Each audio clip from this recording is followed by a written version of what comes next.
Tamron is the only brand right now that is doing something different and exciting. They are coming up with lenses that have unusual, or should I say very desirable focal ranges. And this new zoom is no exception. 50mm to 400mm in one lens for a full-frame camera, Sony-E mount cameras, is very impressive and unique. This lens gives you a range that takes you from standard field of view of 50mm to the ultra telephoto 400mm zoom that allows you to photograph sports, wildlife or anything further away without the need of changing lenses all the time or getting too close to the action personally. But it almost sounds too good to be true. Is this lens worth of its price tag? Is it the one lens for everything and one that you should be thinking of buying? Hopefully I can answer these questions in this video. Keep watching, don't skip to find out more about this lens.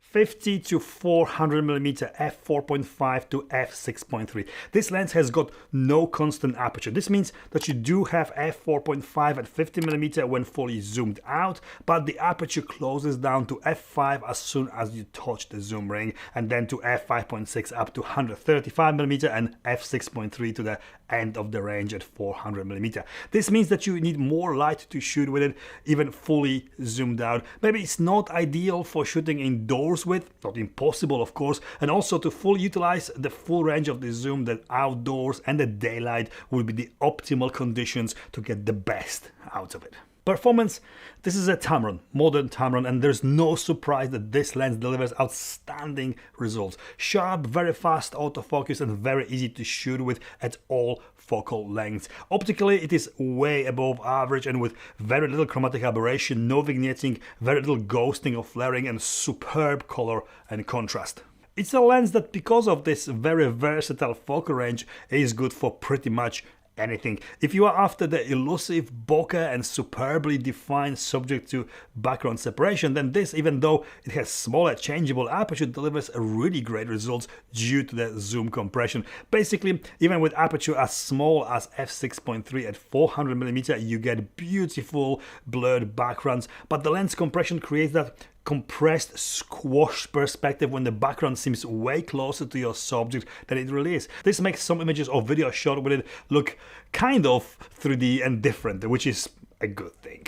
Also, I have always used zoom lenses to do close-up photography by basically zooming in closer, and this is obviously doable with this lens too, but there is something different about it. Fully zoomed out at 50mm and all the way to 70mm, the focusing distance, minimum focusing distance, is only 25cm. As this is a very long lens, it is literally at the end of the lens, making it possible to shoot macro-like images with it. As if it wasn't versatile enough already, it's also great for close-up photography too. The lens is stabilized, it has built-in vibration compensation, which hugely helps to shoot with it handheld with slower shutter speeds in lower lighting conditions, and also it works very well when filming with it. It is totally doable to film with it handheld at 400mm and get usable steady footage. This only adds to the list of features that makes this lens ultra versatile. The autofocus in video works very well, absolutely silent and reliable, especially with the newer Sony cameras like a7 IV or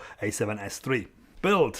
It's a big lens, but for what it is, this very wide focal range, remarkably small. Comparing it to pretty much any other zoom lens with zoom reach this big, it should be double its size. It weighs 1.1 kilogram, yeah, not feather light, but very reasonable. The lens extends quite a bit when zooming in. The zoom ring is firm and smooth, and so is the focus ring. The zoom ring has only 75-degree rotation travel, which makes it possible to do fast zoom changes while shooting with it. There's a lock switch to lock the lens in at 50mm when transporting, so it does not extend by accident when you're pulling it out of your camera bag, for example. Standard with pretty much all current Tamron lenses, 67mm filter thread. Tamron is not saying that it is fully weather seal lens, but that it has got leak-resistant seals throughout the lens barrel. Is it the same? I don't really know, but there is some assurance that the water or dust won't leak into it when you get caught out in a bad weather or dusty conditions.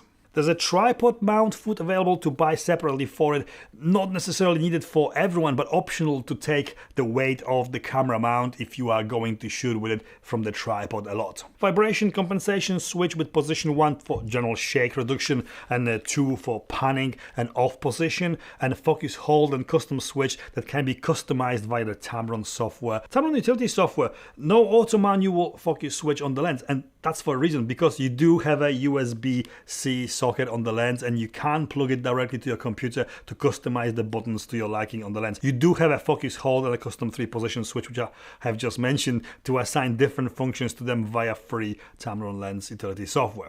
I need to also add that focus hold button, what usually is focus hold button, is not that, and it can be programmed to be focus hold button via the software. The button basically activates any of the 3 positions of the custom switch. So whatever you program the custom switch to 1, 2 or 3, it can be activated by 1 press, or to be safer, so you don't activate those functions by accident by pressing and holding. That's what normally is a focus hold button. You can also change the focus ring behavior from non-linear to linear and make it behave more predictably, like a cine or vintage lens, as opposed to standard focus by wire behavior you get with pretty much all current lenses when the focusing depends on speed and velocity of you turning it, if you're turning the ring. Not what any filmmaker ever wants. This can be switched onto linear, very good feature. Via the software you can also select and assign to the custom button the focus limiter function that allows you to limit the focus search range of the autofocus. This function, for example, shortens the time it takes to refocus when a subject slips out of focus and prevents focusing on obstacles in front of a subject. Price: this lens retails for £1,249 here in UK or $1,299 in US. Really competitively priced for a lens of this class. You get a lot for your money here. Very good focal range, superb performer, and very well built lens that really stands out from everything else available for full frame Sony cameras right now. Conclusion: maybe not exactly a perfect lens for everything, but if you take the fact that it is not wide aperture lens and you do need decent light conditions to get the most out of it, it is an awesome choice for so many different shooting scenarios. It's a lens suitable for everything from landscape to portrait, wildlife, sports, travel, close-up, street photography, and so much more. It literally has got no competition, and if you really need this wide focal range from standard to ultra telephoto, this could be it. It's a lens that ticks a lot of boxes when it comes to versatility. A little bit big and a little bit heavy, but totally acceptable for a lens with this focal range. I had an amazing time shooting with it and I really recommend it. And this is it from me. I hope this video was in some way helpful or informative. If it was, please give me the thumbs up, follow me on Instagram and consider subscribing. Thank you for watching and see you next time.